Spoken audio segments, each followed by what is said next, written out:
The best new feature on Apple's new Magic Keyboard isn't the aluminum, even though that's really nice. It also isn't the added row of function keys, even though those come in clutch. It's not the faster charging, it's not the scratch protection, it's not even the typing experience, as good as that is. All that's great, but the best feature isn't even listed on the website, and that's the simplicity.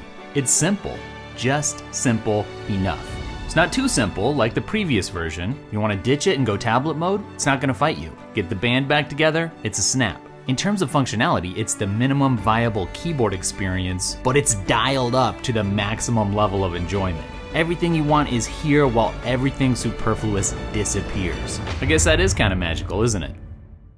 Hey, it's Chris. Before I give you my full-featured, well-thought-out Magic Keyboard review for the brand new iPad Pro here, I just want to get you some first impressions, some feedback, so if you're making a buying decision right now, then at least hopefully you'll be able to get a bunch of your questions answered right now. We're gonna get into the typing, the new keys, the new charging, everything, but first, this is a keyboard case, and I just want to address whether or not for the price, you're actually getting enough protection from this. iPads are expensive. Pro iPads are the most expensive. So look, first things first, the iPad itself is thinner, and now you have the option to add this to the Magic Keyboard, and it's gonna be more rigid. You know, you're not gonna have to worry about sitting on it. Also, it's gonna keep your iPad from getting scratched. You do have that scratch protection. But then last but not least, it does stick out around the edges just a little bit so that your nice iPad metal is not gonna bump into something on the edge. Now, the metal hinge here is showing, and that's interesting because when your iPad's all folded up and you put it on a slippery wooden desk like this, it's kind of a little slippery, I guess, when you're opening it up. I know you're here to talk about the typing and all the new buttons, but I do also just have to say, the thing I love about the Magic Keyboard in this form and in the previous form is just how simple it is. I don't want something with a giant bumper, usually most of the time personally. I do want something that looks really good, and this looks amazing. Okay, let's get to the typing. Here's the thing I noticed so far as a longtime Magic Keyboard user. The previous version is something that I called my favorite typing experience for the iPad ever, and this actually manages to improve on it just a bit. I'm not aware of Apple saying the key travel or anything is different in any way, shape, or form versus the previous version, but I noticed a little bit of a difference. It's not quite so punchy here. It's very satisfying. The key travel is just on point. They really dialed it in. I love the way that it types. I could type on this thing all day long. It's so good. I'm not sure if it's the metallic casing here or what, but they actually type a little softer. And in my unboxing, I said that that was a little bit unexpected. I feel like typing on here just feels a little bit more refined, absolutely. Picking a keyboard for your iPad is so hard because there are some great options. I do have the new Logitech Combo Touch series coming my way. It's not here yet, but get subscribed if you wanna see me compare it to this and many other keyboards like I always do. Loving the backlit keys here, that is very useful, of course. I also love that the caps lock has the green indicator light there. The function keys are here for whatever reason, and they're awesome. Maybe the best two function keys are the ones on the end. We've got an escape key now, that is awesome. You don't have to set up some weird workaround. Also, you can lock it right here with a button press, and for a lot of these functions, you'd be like, well, I could just lock it by reaching up here and tapping here. I could control the volume by just using the physical keys. I could do this or that function by swiping down and getting the control center. Well, yeah, you can do all of that, and that's probably why Apple didn't have that function row there in the first place. They were trying to simplify things, but it turns out it's easier, it's nicer. If you're just resting after typing, you've got your palms resting here, and you wanna adjust the contrast, it's nicer to do it here than having to reach up. Same with the volume, nicer to do that here than having to mess with changing, play, pause, and the volume in the notification in the control center there. You know what one of my favorite buttons is in the function row there? The button with the microphone. That's right, the dictation button. Yes, finally a dedicated dictation button. I use that all the time. I used to have to double tap on the control or some other shortcut to activate that. It's great when something becomes less buried. It wasn't long ago where Apple upgraded the dictation functionality for the iPad where you can type and dictate and not have to reactivate dictation when you start typing. You can just go back and forth and use whatever's best. Now it's easier than ever. One question I've been getting a lot, so I'll just answer it here, is people are saying, is it hard to press the function keys or do your fingers tap the top here? Well, no, they don't. This is completely open and accessible here. I'm not running into this at all. I'm just doing it right now to show you. But no, if I come in and tap on these It's really easy to get to. You know what else is really easy to get to? Maybe the easiest it's ever been to get to would be my productivity course, my freeform course. All of my courses, they're 50% off right now because I'm celebrating the launch with you of the new iPads and all these great accessories. So I'll link the coupon. It's actually just a link you can click on down below. Would you like me to talk a little bit about this metallic surface here?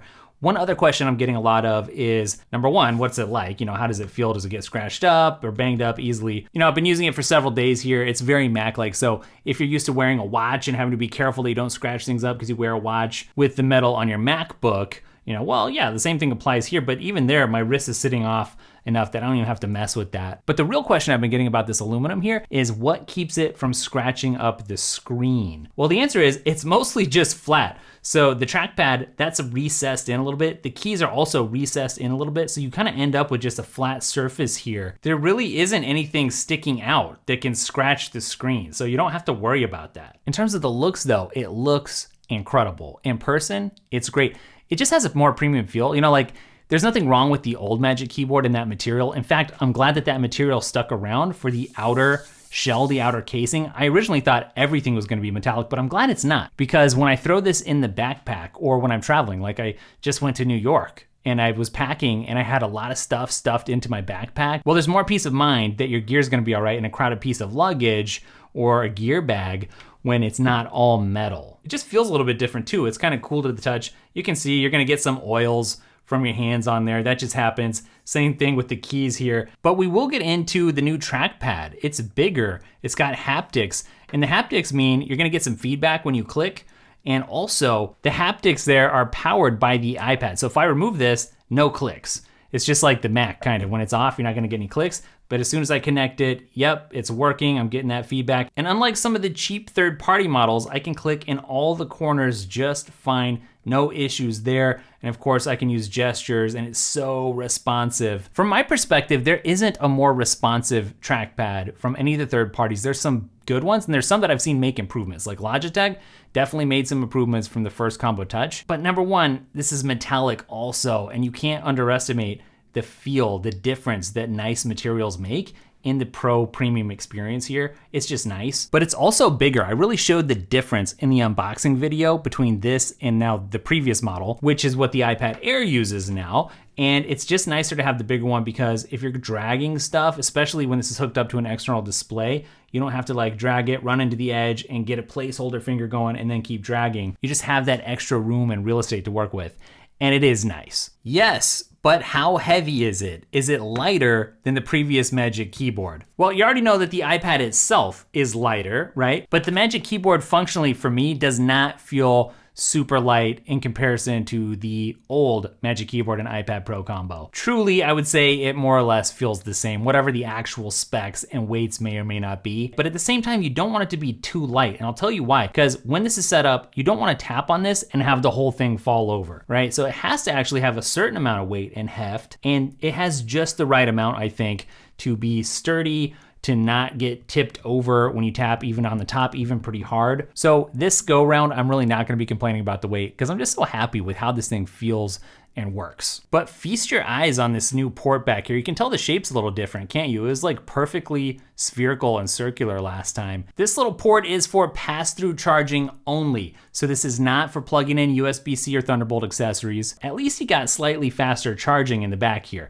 That counts for something. And that brings us to whether or not this thing is worth it based on just my initial feelings and thoughts and usage without having gone super duper in depth. Well, it's really not hard. If you want the best typing experience in the simplest packaging, and I gotta say the simplicity is really half of what makes this so great, on top of the looks and the materials and everything else. The iPad is a transformer, it's a shapeshifter. Sometimes it's a tablet, sometimes it's more laptop-like, and the easier it is to transform, the better. This is super easy and accessible to get into tablet mode or not. So in many ways, that simplicity is everything, but I've tested all the keyboards, the crappy third-party ones, the really nice expensive options, the medium-priced options, and nothing came close to the old Magic Keyboard, and this one has improved in meaningful ways in all the departments and areas that I really cared about. So is it a buy? In my book, it's an instant buy. I realize it's expensive, but you do get what you pay for, and what you get here is just a superb typing